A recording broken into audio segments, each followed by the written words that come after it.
इतना सुंदर भाषण दिया।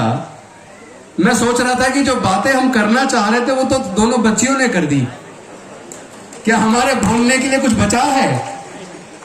फिर भी कुछ छूटा तो सुबचन राम जी ने कम शब्दों में गागर में सागर भर दिया।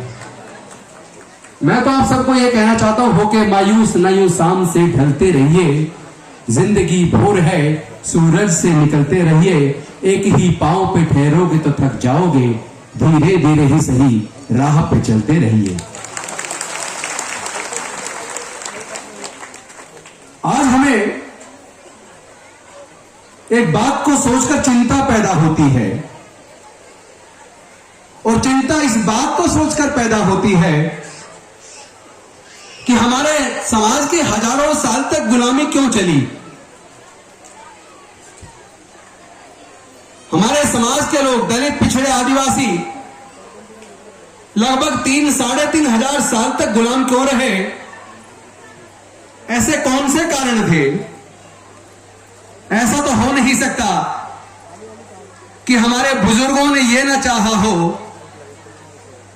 कि हमारे बच्चे आजाद हों, हमारे बच्चे भी पढ़े लिखे, हमारे बच्चे भी ज्ञान अर्जित करें, हमारे लोग भी शासक बने, हमारे लोग भी पूरे प्राकृतिक संसाधनों में हिस्सेदार बने, हमारे लोगों का भी मान सम्मान हो, हमारे लोग भी स्वाभिमान के साथ जी सके। ऐसा नहीं हो सकता कि हमारे बुजुर्गों ने ऐसा ना चाहा हो। तो फिर कौन से कारण है कि हमारे समाज के लोग लगभग 3-3.5 हजार साल तक गुलाम रहे? हमारे इतने लंबे समय तक गुलामी के कारण क्या है? अगर मैं इन गुलामी के कारणों को ढूंढने का प्रयास करता हूं तो मुझे मुख्य रूप से 2 कारण नजर आते हैं। पहला कारण, ऐसे धार्मिक ग्रंथ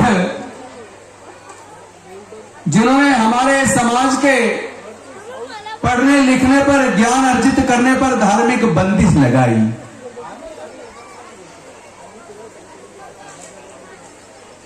और इसके साथ साथ संपत्ति अर्जित करने पर, मानवता का दर्जा प्राप्त करने पर बंदिश लगाई, जिसकी वजह से हमारे लोग पढ़ नहीं पाए। और इसके बारे में बड़ी सुंदर बात ज्योतिबा फूले जी ने कही है, ज्ञान बिना मति गई, मति बिना नीति गई, नीति बिना गति गई, गति बिना धन गया, धन के अभाव में हम लोग गरीब हो गए और गुलाम हो गए। यानी ये जो नुकसान हमारे समाज का हुआ, ये जो